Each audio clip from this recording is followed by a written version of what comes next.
Well, our next up is going to be Todd Dugan, who's superintendent from Bunker Hill CUSD number 8, and have him share out kind of what's happening. So I'm going to put that screen up, Todd, unless you want me to give you screen sharing. Sure. No. Go ahead and put whatever screen up that you were planning. I mean, I can screen share later, right? Yeah. Yeah. In case you want to show anything on your own computer. I do. You do? Well, let's just give you presenter status. It's so exciting to have you. So. Well, thank you. Yeah. Yeah. Okay, so I'm giving you presenter status. So look for your sharing button so you can share. But we have easily a half an hour, maybe a little bit longer. So there, now I see your screen. Okay. All right. So I guess, well, let me start here. Go to my so if I turn on the webcam and then then we can see both. Sorry about that. I'm a little flustered this morning. Explain with the story. So what you're going to shortly is obviously I am working from the basement because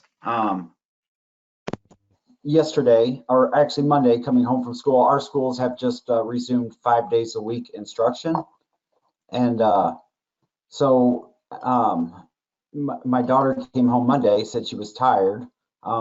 And then, of course, fell asleep, spiked a fever, you know, the symptoms, sore throat, headache. Let's see. Yeah. So anyway, we are currently here on a quarantine as we're awaiting test results. Holy cow. Yeah, so it's been a little flustering here. So I need to switch the webcam real quick. I am sorry about this.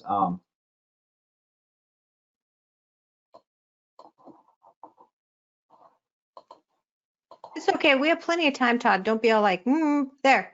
Okay, we see you. Yeah. So anyway, wearing school colors. How awesome is that? Yeah. Yay. And I also have to run a board meeting tonight too from down here as well. So so yeah, it was a little hectic to get this ready, but what I wanted to talk about just for, you know, like the 20-25 minutes allotted here, is just a few things that our district has been working for, I mean, really over the last 2 or 3 years, and myself professionally for even longer, probably going back 5 to 7 years. So anyway, it's good to see everybody. I know that I do better when there's a face to see with it. So at that point, I am now going to switch to the screen sharing again.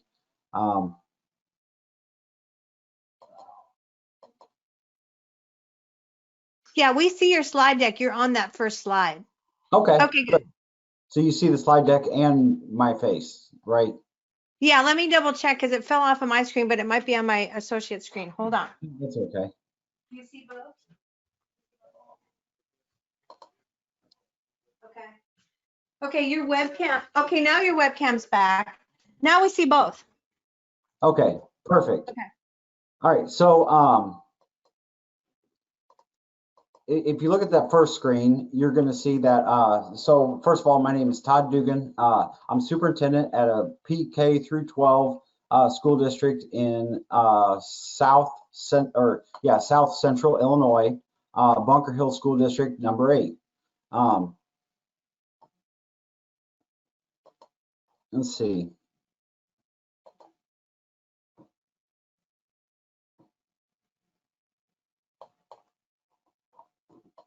Okay, now we see both. Yeah, now you're not your next slide. Now I have it. So yeah. I truly apologize. So a couple of my slide, my presentation today is talk a little bit about digital equity, and this is a topic that I have been passionate about going back to about 2013, 2014 or so. So as we know, during this was the following headlines there that you're looking at on the screen. These represent the digital divide that exists very strongly today and this was pre-COVID. All of these headlines that I have snagged were pre-COVID. So you can see students walking 3 miles to school to access Wi-Fi, web deprived study at McDonald's, 3 million US students lack home internet. So the digital divide has existed. And so from a rural perspective, our district, so just a little bit of a specific about some of the challenges for our district, and then there later on throughout the session, there are some actually concrete examples and ideas, along with some general theories, building and district level practices to help reinforce getting students access to the highest quality digital programming or otherwise available. So Bunker Hill, Illinois is a small, village in south central Illinois. Population approximately 1,800. So our district is, let's see, about 620 students, pre-K through 12. And we are about 62% poverty. We are considered a remote or actually distant rural district, and 18% of our families lack broadband internet access. And so, in this day and age, especially when we talk about, advocating for student equity in all opportunities, one of the definitions that I found that I like that speaks the most to me is the following that's on the screen, this definition of equity, which would basically emphasize the fact that it's just and fair to all students. And there's all can participate, all can prosper, and the goals of equity must be to create conditions that allow all to reach their full potential. So in short, equity creates a path from just simply hoping to actual concrete change. So when we apply this to digital equity, some of the questions, and I have these kind of in an ascending order, similar to Bloom's taxonomy, and this is kind of, your basic level of tackling your digital equity up to your, your higher level. But you have not achieved digital equity until you have gone and I guess kind of a self-assessment of where we are on all 5 of these questions. So it is obviously, number 1 is the first is what percentage of your students have access to a device. When many schools could deploy, hundreds or even thousands of devices and maybe possibly, say that, oh, we've achieved digital equity, I would argue no. In fact, possibly if that is the only thing that has changed, you've probably exacerbated your digital inequity. All you have done is converted from an inequitable district without devices to an inequitable district with devices. So along with that is what percent of your students have access to internet. And what we mean by internet is obviously not just a phone with a cell phone data plan, but to reliable broadband internet. Access to high quality online instruction that could be occurring synchronously and asynchronously, opportunities to take risks and practice creativity, and finally, receiving instruction from a teacher who is highly engaging both online and in person. So unless all of these questions have been answered in the positive, I would argue digital equity is something that is still a journey. And I'm not sure that there are too many districts in the world right now, especially in the light of this pandemic, that can honestly say that we have achieved full digital equity. So just a couple of pictures here to demonstrate digital equity, obviously more than devices, and when you're talking about connectivity, program access, and of course the quality. So, short of, trenching fiber and running it to everybody's home, especially in a rural outlying district where you have homes that are miles and miles apart, some of the basic, very simple, low cost, possibly even low tech options have arisen from moments of innovation. And I know innovation is probably an overused word, almost passe, probably from the 90s. But when you think about districts that have a massive amount of resources, both financially, human resources, technology, etc., and you look at districts with very few resources, there's a lot of research that suggests districts with less must innovate more. And so you see a few slides here, actually a few pictures on this one slide, and it talks about tackling some of the very real challenges. So The picture on the left is just simply an outdoor access point, unrestricted, no password, but completely filtered.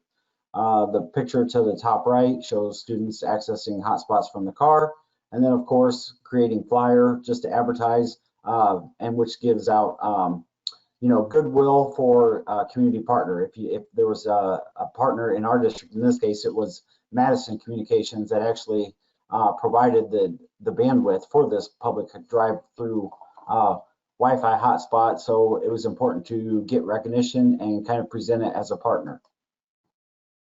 So when we talk about innovation, I think it's important when we talk about as we're trying to innovate, to whether it be to move forward for 21st century learning, move forward in our continuous pursuit of achieving future ready status, or whether it is just simply advancing positive change for the long-term health of the organization. A lot of people and a lot of buzzwords out there, but innovation is often confused with just purchasing something. So let's just clarify real quick, innovation, what it is not. It is not achieved by any type of software, any one type of device, or any one type of furniture. What it is the transformation of teaching and learning, and accomplished with the help of a device or furniture and or software. But basically, my favorite definition of innovation, and in regards to using innovation to achieve digital equity, it's a new way of achieving results that also require a risk. And so there are several practices, several different levels of practices, whether it be within each classroom, within each building, or within the entire culture of the organization throughout the district. So if you look at a classroom level, there are just some kind of phrases there that we would expect to find if we were truly observing an innovative classroom. There would be questioning, exploration, differentiation, flexibility, student-led, responsiveness, a lot of inquiry. Obviously, there would be very little what we would call sit and get, or even online practices such as kill and drill, but more likely to code and create. And so some of the process, I'm sure most people, or at least have a working knowledge of design thinking.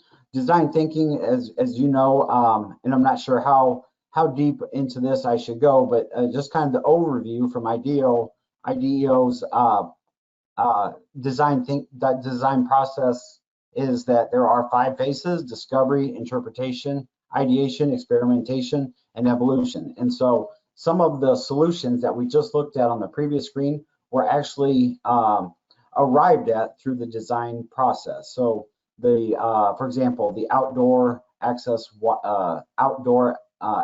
point for wireless devices, that was just a simple model that was arrived at through basically the challenge was how do we approach the challenge of we have many students with many devices but no access to internet. And so there were some other options like cellular hotspots, etc. But if we could try to figure out a way that could reach all students, and the cellular hotspots only would work for so long, or so like up to 2 gigs or whatever. So another thing that was helpful too, as as you're looking forward to just advancing as a school district in general, here's a classic prototype right here. So the following is a prototype for moving into the 21st century. And so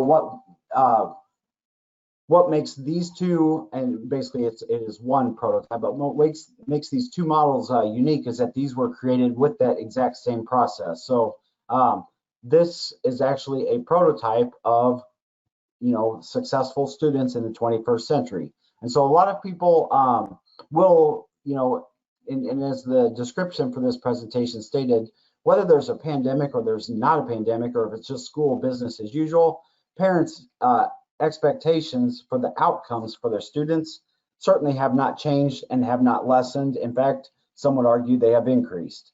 And so when we think about, as we're trying to adapt our teaching, learning, delivery, and even our whole programming in general, what are the key elements that we're ensuring that we can't be missing for our students and their families? And so this above model here I'm sharing on my screen was created a couple of years ago with many members of our school community would not just be teachers, support staff, union leadership, parents, local businesses, employers, and respected community leaders. This was a joint effort, and if we can take a look at some of this, basically what this committee did through the course of about four evening meetings, we even had several students in on the process as well, is that we kind of wanted to have more of a descriptor when we say, what is our goal for the future? What do we want our graduates to do? And this works two ways. Number one, it gives us kind of a goal, like a prize just to keep our eyes on, similar to, like the touchdown post at a football game. This is a goal that everybody's able to keep their eyes on and not lose sight of it. And it's also helpful when we look at which practices or possibly expensive programming, et cetera, whenever we're making either curricular or delivery or even financial decisions as a school district or an organization, we can ask ourselves one question first, is that, does it promote at least one of these 6 characteristics or these pillars that we have deemed worthy of our 21st century graduates, which are adaptability, communication and collaboration, confidence, critical thinking, global awareness, and innovation. And obviously in this day and age, no one can argue with the adaptability.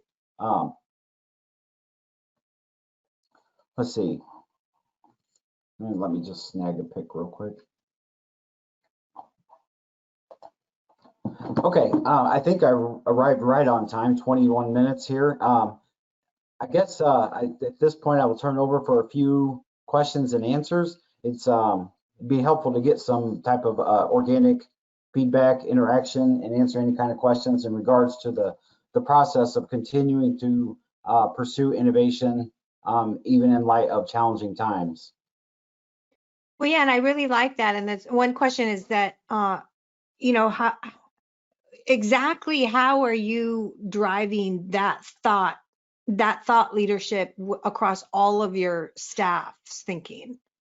That's an excellent question. So one of the things that I feel is most crucial to this is, if you go back to that one side about what we like to see in our classroom practices, which we like to see students taking risks, you can't really have students ready to take risks if the adults in the room are not willing to take risks. And you can't really have adults, i.e. teachers and support staff, taking risks if it's not necessarily welcome or encouraged or, God forbid, in the very innovative places, possibly rewarded and recognized. So as a district leader, we've made it a point to always reward and recognize and to not just simply encourage it, but when we see it, to reward and recognize the true risk taking. It's it'd be very easy to kind of slip back into routine and do something that's comfortable and avoid, what some people could view as a possible catastrophe if a lesson went awry, or if a principal was hesitant to start a new program because they were afraid, that there may be a slight dip in test scores and they didn't know if that's a risk that they should be willing to take or not. So I think it's an excellent question, and I hope that we've done a good job, and I feel like we are, but I think that the answer to that question is just to, I think through all levels of the district, all the way from the superintendent down to the custodians, is to embed this culture of welcome risk-taking. Perfect. So I'm asking if anyone else is on the line that might want to ask a question about what Superintendent Dugan has been talking about. And if not, we're just going to continue a dialogue here for a little while. Sure. Make sure that, you and I have a little bit of a conversation. I'm going to ask you other stuff when you're on the panel later. So I'm saving the best for last. The questions that are designed to stump you like you're on a town hall meeting. Not really, but really what I want to ask for you is the speed with which you went through this journey as quarantine hit. What did you do first? Just in terms of getting all the everybody battle ready, what'd you do first? Well, I think first is to, take stock of the organization, and just to promote this, this feeling of unity that, nobody is going to be judging anybody based on their performance in a very, very uncertain, unfair time. One of the things that we have done early on this year, I want to say June or July, is that we as a district were one of the first ones in the state of Illinois to come out and let our teachers know right off the bat that when we return this year, if or whatever method in which we return, there are going to be some things that we want you to not worry about. Number one is test prep. We all know what test prep does. I mean, yes, it raises test scores. If you want to have the highest test scores around, the answer is easy. You just practice test prep all day long, every day. Will you have kids that have truly learned anything applicable? Probably not. Will you have kids that love school? Probably not. Will you promote lifelong learning? Again, probably not. So we have said two things. Number one, do not worry about test prep. And number two, do not worry about teacher evaluations. And that one was a little bit more controversial because actually the state of Illinois had mandated this in a law a few years ago, and they have recently come out and said that they're not going to pursue action on districts that do not evaluate teachers this year, but it didn't make any sense to. We said basically from the start, worry about one thing and one thing only, good teaching with your kids. Okay, perfect. And then in terms of space and time use, how did that mutate for you? Yesterday, I don't think you were able to join us yesterday, but I shared, this is Leilani talking, by the way. Hi, Todd. All the mutations, going to AB groups, some coming in here, ABCD groups, and then some online and some remote. And it's like the Wild West out there in terms of time and space, and block schedules that are all over the place, 110 minutes, you're only allowed 20 minutes on the Zoom, all the rest has to be asynchronous. How did you, because you're rural, so it's a little bit different for the rurals than it is for the urbans who are like, very dogmatic about exactly how this is done. Certain kids are allowed to go in one door, but not another door, and the building is segmented and all this stuff. How did you end up mutating? Well, we have mutated a few times already, and we've first of all, the very first mutation was to delay school because of a late summer surge in our area. Okay. So we had a graduation that had been postponed from the spring that we had originally scheduled to the week before school, and it was canceled due to a mass outbreak and potentially 35 infected community members that could more than likely be attending the graduation ceremony. So we mutated from the start. So we delayed school. Then we said we're going to prioritize K through 5 and kids with special needs. So we started the high school off completely remote. We looked at the pre-K through 5 and special education students. We prioritized them. So we put them on the hybrid, which would have been like a blue group and a gold group. And so with the fifth day of the week would be right in the middle of Wednesday, and so that would be the day between the blue and the gold group. So there was some deep cleaning occurring, and then it did not make much sense to have one building at 50% with high school sitting at 0% capacity. So we actually, in order to become even safer, briefly moved the junior high into an empty high school, and we went for about a month in that hybrid K through 8 format, with the high school being 100% remote and special education students attending all 5 days a week. Then gradually, once we saw internal metrics cases going down, we got quite a few weeks in a row where we had 0 positive cases. Every Friday I tried to update the community, and there were several Fridays in a row where it was like to thank our students for doing an awesome job with the masks and social distancing. Therefore, I have no new positive cases to inform you of. So after that, then we were able to return the junior high from the empty high school back into the grade school, and then we added K through 5 days a week, kept the junior high on a hybrid. High school started returning on a hybrid. Eventually after that, after a few more weeks of safe numbers, we added the junior high 5 days a week. And then finally, just a couple of weeks ago, we have the high school back in person 5 days a week as well. But we're constantly mutating. We have about 35 students on quarantine right now. There is significant increase in spread here, obviously in Illinois. Well, I guess 40 of the 50 states are seeing a spike, but I think Illinois is in one of the top 10 right now. And so we are looking at probably within the next month or two to at least look at something, temporary measures like possibly referring high school students back to remote, maybe bringing junior high back to a hybrid. We're going to still focus and prioritize our kids under 13 and the kids with special needs. Yeah, it's like like everything you just said was like riding a roller coaster. Yeah. I'm sure you feel the same way. Gone are the days of the, normal calendar and normal content. I mean, pretty much textbooks are out the door. We've been witnessing as a sideline all the book publishers who they still stand there and defend, people still want print. I always want to know, who are they? Because the rainforest, what trees, what are you doing? But anyway, the change pattern is so enormous that you're either going to take advantage of it, like you've been talking about, innovate, Mm-hmm. and continue to be in a permanent pattern of innovation, or you're going to scramble and then try to go back to what you're doing. So, this mutation that you're in right now is in response to a surge of the coronavirus. What do you see happening for the later part of the year? I mean, are you going to be in this scramble position? Do you think all the way through spring? What are you seeing?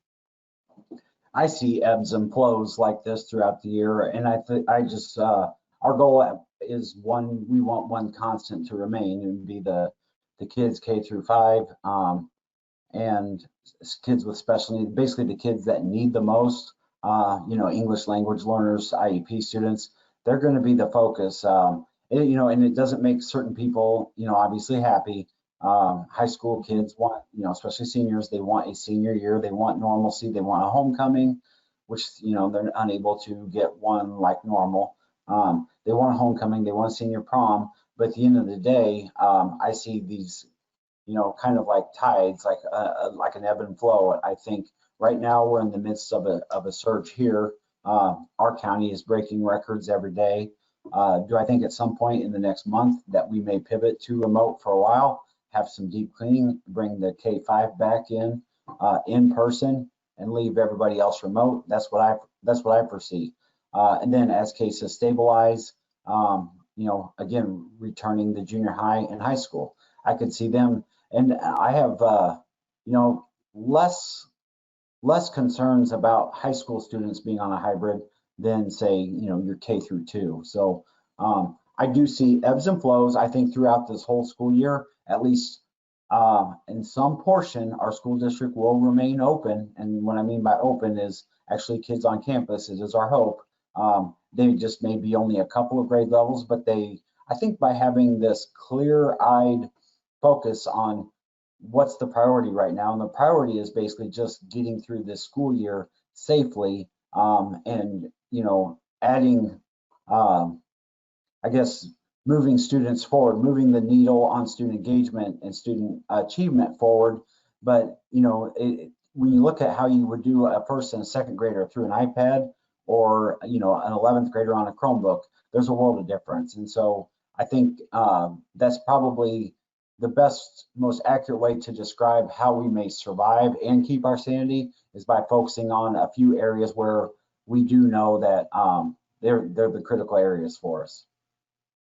Excellent, excellent. All right, well, I'm letting all the attendees know that I've gone through and I hit the unmute all button, and then when I look at individual names, it didn't work. So then I had to unmute you individually. So I've unmuted you individually, I think, everyone that's on the line, and I'm asking you, to pipe up. You have to hit the little button on your side to unmute yourself, but please pipe up. Want everyone to feel like they're part of this conversation, And then we're going to give Superintendent Dugan a little break for a little while. But, you know, if you don't ask anything else, I'm going to ask something else of Todd. And, you know, that is, what are your parents doing? Like from the beginning to now? Like, have they like been calling you up and saying, this isn't working for me, I need to put my kid somewhere, what are you doing? What's happening? I think like most, I wish I could have joined yesterday. Obviously, I told you the story about our little girl Annabelle and Oh, the yeah. COVID, and Yeah. so I wish I would have hopped on because I don't want to. Hopefully, I'm not repeating things that were on other panels, which I'm sure our experiences are all similar. Mhm. But yeah, parents, for the most part, are understanding. I will say, once after about 3 weeks into the hybrid model, the 3 days a week that the K through 2 students were, you know, engaging online, parents were very nice. They were very understanding, and they were trying, and they were smiling. They weren't upset, but I could see, you know, tears behind the smile, you know, figuratively, Yeah. because it was the frustration. And so that's why we said if there's anything we can do, we have got to bring K2 back as soon as possible. So we ended up luckily being able to bring K5 back fully, and that's what we're gonna focus on. But as far as what parents want in the community, 90% of our parents have elected for in-person learning regardless. So it is a choice throughout Illinois. You will probably see districts in metropolitan areas that might have, you know, 60% that choose in person. Ours is more 90%. We have had a few board meetings too where we have members of the community that are upset. You know, I mean, but they're in the minority. They're a very loud minority though, but it's still a minority. We've even been told that, you know, if just a couple of kids die, that's okay. And, you know, I just think that, do I think worse of people for this? No. I feel like people are just tired of the pandemic. They are tired of the disruption. They want life to resume to normal, and they're probably upset at either, you know, you have maybe a governor or a president, whichever one they're upset with, but they're not able to express it to, you know, him or her. So they're the only ones that they're having contact with daily are the schools. And so I feel like we've probably received a lot of the brunt of the frustration with efforts or failed efforts or whatever to curb the virus and return to normal. But at the end of the day, once we, you know, somebody once told me that, you know, people may not like your plan or they might not agree with your plan, but if you at least have a plan, then they will respect that. And so I should show you, maybe later on the panel, I can show you a graphic we made that had like little pillars, and it said on this date, if things, you know, when we said internal metrics, we weren't going to go by, you know, a statewide average in a state as massively large as Illinois, but we said these are goals and these are post, you know, benchmarks, and it's not just what's inside school that matters. In fact, all of the time, 100% of the time so far in our district, 100% of the cases have been brought in from an outside activity. And so we've kind of done that and given parents like a visual goal. And once we achieved it, you know, you might have a few parents upset. Like when you have to call 25 parents and contact trace 25 parents at one night, out of 25, 22 of them may be okay with it because they recognize that this was because we told them all along that that's why we didn't open full blown 5 days a week like normal, was because there could be students on multiple quarantines missing out on a lot of instruction. But the parents understand it. It's like it's a trade-off. So, and I did see you have the back to school rubric. Was that the one from COSIN in the chat? Yeah, that was on, someone else had put that in there. I think that might have I actually been helped last consult. night. Yeah, but I think someone else is on that has a question. Hey, Lonnie, can I butt in for just a moment? Yeah, please do. Hi, Todd. This is Chris McMurray. First of all, I have to tip my hat to you in a big way for building a risk-taking culture in your system. That's huge. We see that is very, very effective in terms of getting things moving forward, and it looks like you've got that dialed in, and hats off to you and the rest of the Bunker Hill team, because that's huge in terms of building capacity and moving forward sustainably. So my question, actually, as I was listening, the teachers are very flexible, and I think that's fantastic. And I'm always curious about systems as they design or redesign, perhaps, about building level administrators, and occasionally building level administrators are sort of the last ones to shift. We sometimes see a lot of we see the modeling from the top, we see the shift and flexibility from the teachers, and occasionally you see some feet dragging at the building level administrator level, which is fascinating to me.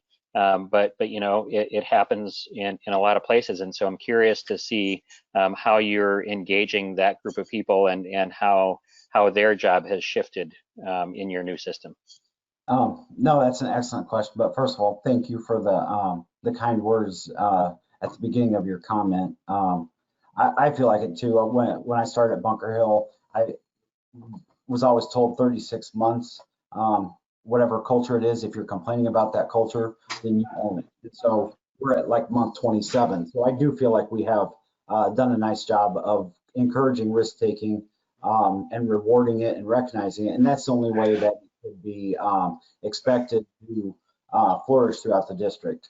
Now, as far as building administrators, I would love to say that we all just, adapted and pivoted very quickly and recognized that this is going to change education and how exciting to be in on this. But the results are about 50-50. You had mentioned feet dragging. Yes, about 50% feet dragging, 50% let's pivot and we'll do what's needed. And so the results have been mixed, between buildings.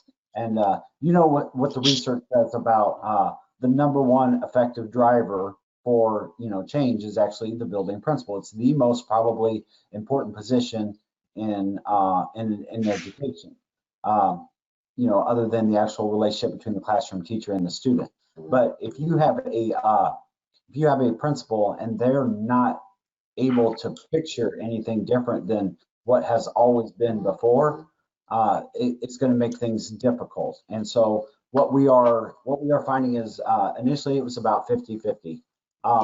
So how do you bring them along? I guess what we have done simply, and we're not there yet or perfect, but when we have one school that is doing a much more successful pivot than the other, what we're noticing is that the level of stress and happiness and overall level of parent-student satisfaction at this building is a lot higher than at the other. So that's one thing that we have seen too. I don't really have like a short, concrete answer other than I think that, as time goes on, you're going to probably notice where these pockets of unhappiness and frustration are occurring, and they're occurring in the building where that building principal is,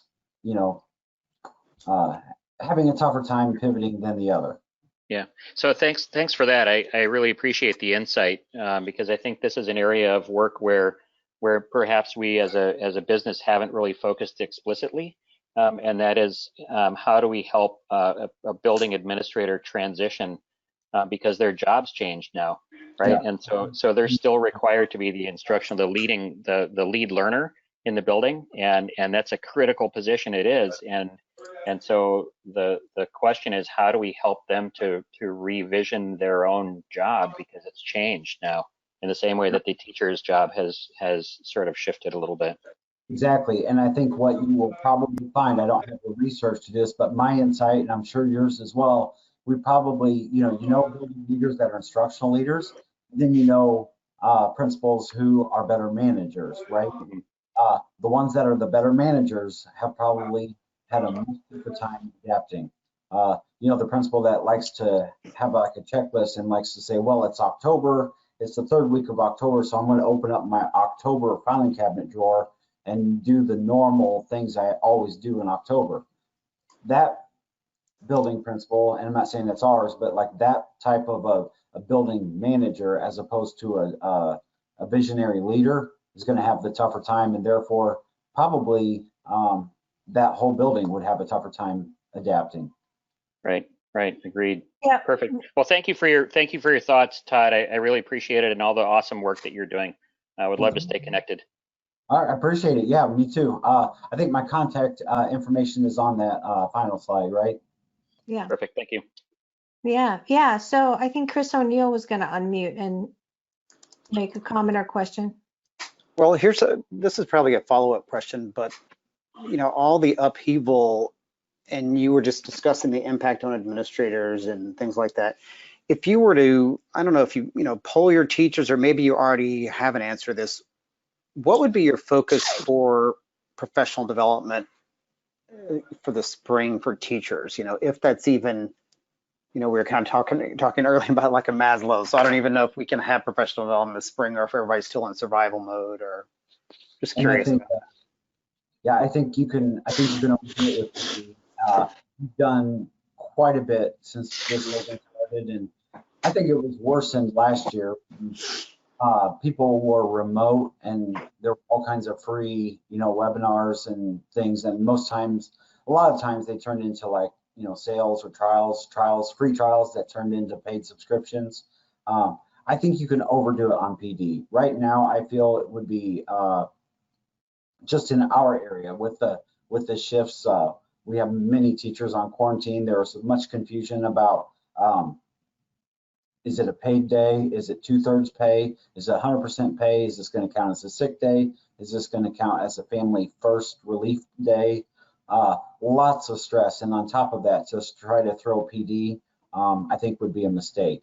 Now, I will mention that we are also we have built-in time every day. So our normal dismissal would be like 3:15, I believe. This year we are dismissing at 2, and the reason for that was, and we present that to community as 3 things. Number 1, less time in masks for little kids. Number 2, increased planning for teachers, planning and professional development. And number 3, more time to in-depth connect with the remote learners, the 10% that chose remote if they were struggling or just needed one-on-one attention, just similar to a kid that would stay, after class before lunch to ask a help from a teacher. So we have done that, and we've taken advantage to have some like instructional coaching sessions. And I will tell you this, that we've made any type of a PD, especially when it involves like instructional or ed tech coaching, we've made it, you can talk about like high stakes, low stakes. We've absolutely made it no stakes, like 0 stakes. So it has to be non-threatening PD. It cannot be, here's a program or here's a training, and we're going to expect you within 6 weeks to do this, and we're going to evaluate you for it. It has to be more along the lines of like, here's one tool that that will hopefully relieve your stress, increase your efficiencies so that you're not feeling so hectic and busy for a while. And but it is literally no stakes professional development. And I know the models don't recommend that will stick or be sustainable, but I think at this point in time, to avoid possible like overwhelming or teacher burnout, I think it's crucial to be very careful about PD right now. Well, I love that thought, because I was kind of thinking, when my first year teaching, I got so much PD that after a while, even I was kind of like, can you please just let me get my head above water first, and let me actually get things settled. And a lot of the people that I've interacted with on Twitter that are still in the classroom were kind of saying it's the same thing. It feels like a first year for them. So, can everybody just step back and let me make sure I'm okay, check the pulse of my kids? And so I appreciate that. Yeah, we say less PD and more TLC. Yeah, exactly. Yeah, I think that's super wise. Well, we're 12 minutes to the top of the hour, and I want to give Todd a little bit of a break, because he's also going to be on the panel in the next hour, which there's a lot of time to be sitting in one place. So I'm gonna take back the screen for now, Todd, so you have a personal moment for a few minutes, and I'm gonna chat away with the attendees while they're here. Let me just take back the screen.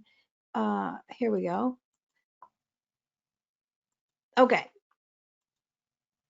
So we have coming up here. That was Todd. And what we want to do right now is just have a little short your turn. So anybody that's on the line, I think pretty much everyone's unmuted. Maybe one person I had to remute because when I unmuted them, I don't think they knew they were on unmute and they were on unmute on their side and we were getting background noise. So that's always weird. Julianne, if you are on the line, I'm going to unmute you again and see if you would like to make any comments. And then Jill or Eric or Dr. Harold Dean or Corina, I think I have everybody unmuted for comments, but if no one makes any or raises their hands, I want to go back to what we were discussing earlier about what's going on with the Edu Jedi, and particularly what Chris and I had talked about. Well, Chris talked about, and I didn't throw down comments on. But Chris, I think you're still on the line, Chris McMurray. So, you know, this model, I also wanted to point out some things because we had to skate through it so quick, but now we have 10 minutes. We can talk about it unless anybody raises their hand, and I'm going to be watching that too. You know, this model ends at the same point, which is that box that says termination or continuance. And that is grades, rewards, or badges, or any needed direct teaching at that time, or automatic remediation because the system is checking the test scores and auto distributing things for kids and then retesting, that kind of stuff, or auto recommending. So here's what that came out of with the other Edu Jedi is that you can shop in Amazon. This is Leilani speaking, everyone, just so you know. And you go look for something like a king size bed. It's going to give you a lot of recommendations for possible king size beds. And then you can also, you know,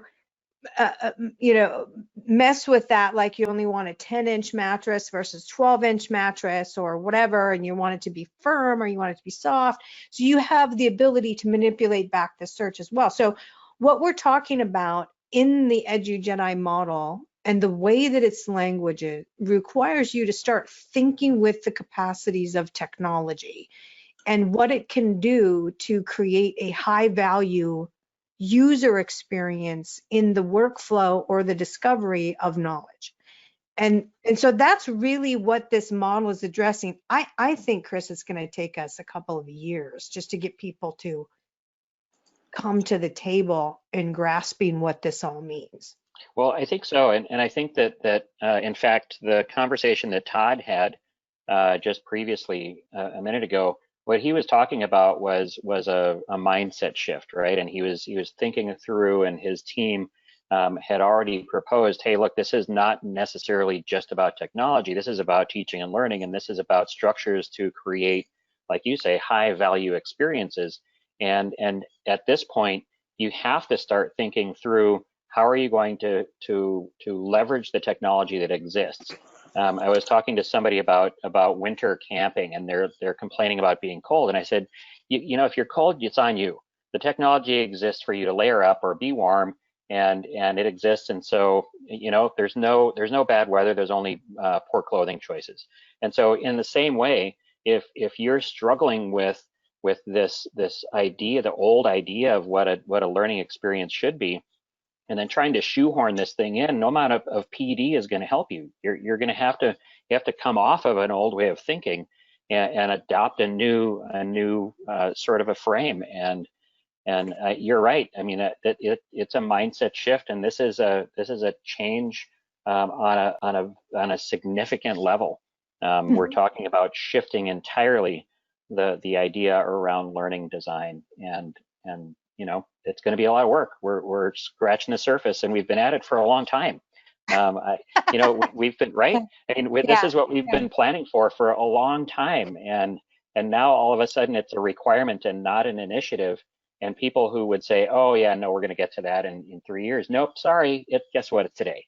And so now what do we do? And how do we help guide? And how do we help people connect? And you know, these conversations are great, and I get a ton of energy from these because because we're sharing ideas, and Todd gets to share the successes, and creating a risk-based model is fantastic and super effective. Yeah. So it's exciting. Yeah, and it's fun to watch how minds work in terms of refining down to topmost priority. Okay, so we have Julianne Hibbert Demetrius. It looks like you're unmuted, Julianne. I don't know if you want to share or not. I can't tell if maybe you're unmuted. I am unmuted.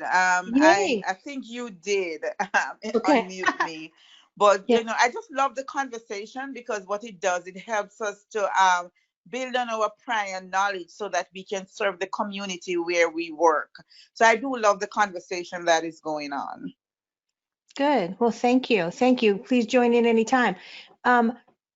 Yeah, so the only other thing I want to also say about what's happening here with the Edu Jedi model, to make it clear, I don't know how clear it can be if you're not really immersed in technology like Chris and I have been for so long. Some of you guys I know are immersed in this, but at step 5, that intersection logistics, here's the big deal about that from understanding what the Edu Jedi did, is that when you're conversely with the Addie's model, the teacher delivery mechanism is implied at that implementation point, right? Like, I'm going to do now the instruction, I'm going to push that out, versus designing the experience and then getting to step 5 and saying, as a teacher, where am I needed exactly? Like, what moment am I actually doing live interaction and instruction? It's totally different in terms of the design model. So we're looking at it from that perspective, and trying to cause people to sort of stare at this right now and come to grips with it. Like the more people that do, the more we're going to have responses. I want to comment that there is going to be a contest around these models sometime in 2021, maybe sooner. We're going to be inviting people to discuss it and then volunteer teachers to design against it, some lesson plans, in order to win an award, which is not small. So Lonnie, can I interject also on and sort of dovetail, because what you're talking about with teachers in that logistics band of things, what we're talking about is the same question that comes up: when do I do asynchronous? When is synchronous? When are teachers where and students where and doing what? That's all stuff that right, Amazon does on a daily basis, and the machine helps them do it. And so this is the point where you have to leverage the technology that exists to do that most effectively. Otherwise, it's a huge lift. It's a heavy lift, and the logistics capacity of the machine helps to free up the humans. And then we get back to allowing technology to do what it's designed to do, which is to help us to be better humans. And so I think that's critical. And you're right. We have some of the technology, the logistics technology exists, but we've got to now dovetail that with application on the street, and a contest or inviting people to design with it is a fantastic way to get that done. yeah, and I don't know if you were on when Chicago Public was sharing, Yep. but here's what I think maybe a lot of people might have missed on that, is that what he was saying, what Giovanni was saying, is that they had a curriculum Chicago-wide. In other words, they laid every brick step by step. And then they made it so that teachers were able to modify each unit, so to speak, but they laid down all the tracks. So the intersection with the human teacher was teacher took the curriculum, right, modified in their own little nest, so to speak, but the bricks were laid. And in order to get to this sort of model, that's what the advanced districts are already doing. I mean, this model is kind of like where it obviously is going because of what technology can do. But underneath it is the fact that, yes, we're going to have to leave the disarray of everyone for themselves that we've been in with technology for a little while, versus where we were with textbook adoption, right? Like when textbooks were adopted, every 6th grade math teacher used the same textbook. And we left that world for a while, and it's coming full circle now to, yes, there will be a curriculum set of train tracks laid down in every subject. And then you get to pick those sections of track and customize. That's kind of wild to people's minds now because like we've been in a couple of years of disarray. Your comment, Chris?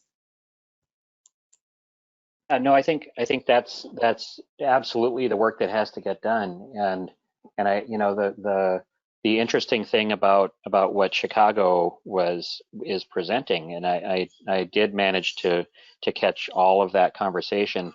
I think that remix model, the ability for teachers to work with equal access, but possibly remotely from different spots, and maybe they're not even in the same district, right? Maybe we've reached a point where our teachers logistically can be almost freelance, and you can access great knowledge and ability from wherever.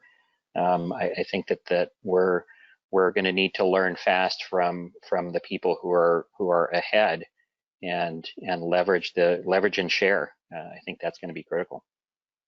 Exactly. Okay, so we're almost here at the top of the hour. I'm going to stop for a second and share a video from our fabulous sponsor, D2L.